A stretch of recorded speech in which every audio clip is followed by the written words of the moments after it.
এখানে 1 নম্বরে আছে ৫৪,০০০ ভাগ ৯০৭।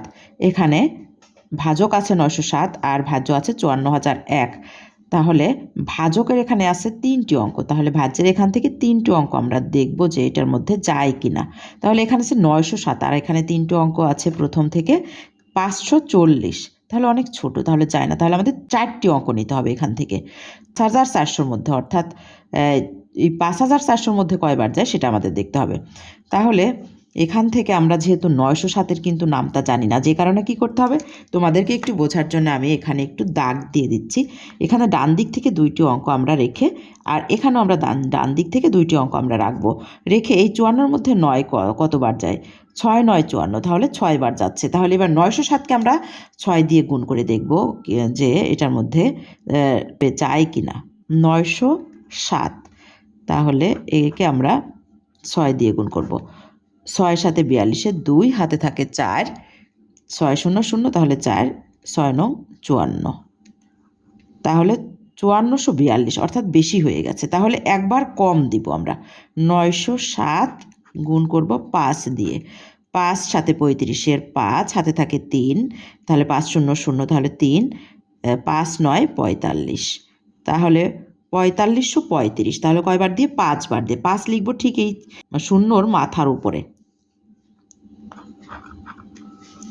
এখানে হলো ৪৫ 35, অর্থাৎ ৪৫৩৫। এবারে বিয়োগ করব। 5 হাতে থাকে 1, 4 6 8 4 10, হাতে থাকে আবারও 1, 6 6 8 8 6 14, হাতে থাকে 1, 4 আর 1 5, 5 5 মিলে যায়, বাইরে শূন্য দেওয়ার কোনো দরকার নেই। এবার আমাদের ডান সাইডে একটা 1 আছে, শুধু এই একটা আমি এখানে কেটে নিয়ে আসবো। এখন আমরা দেখব যে আমাদের এই ৮৬৫১ হলো, এই ৮৬৫১-র মধ্যে ৯০৭ কয়বার যায়। আমরা যেহেতু ৯০৭-এর কিন্তু নামটা কি জানি না, এই জন্য আমরা কি করব, আবারও ঠিক একইভাবে আমি এখান থেকে 2টা অঙ্ক রাখবো, আর এখানেও 2টা অঙ্ক রেখে এই ৮৬-র মধ্যে 9 কয়বার যায়।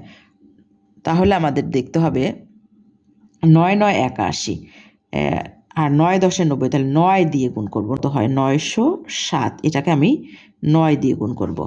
7 9 63, 3 হাতে থাকে 6, 9 9 ৮১ ৮১, তাহলে ৮১৬৩ হলো। আমরা এই 9 লিখব ঠিক এই 1-এর মাথার উপরে, আর হলো 8 1 6 3, অর্থাৎ ৮১৬৩। এবার বিয়োগ করব।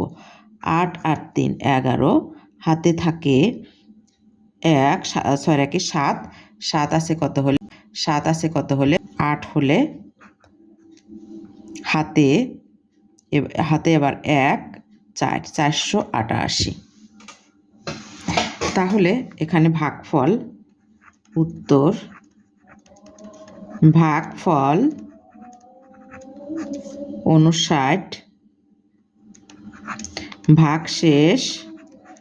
ভাগশেষ 488।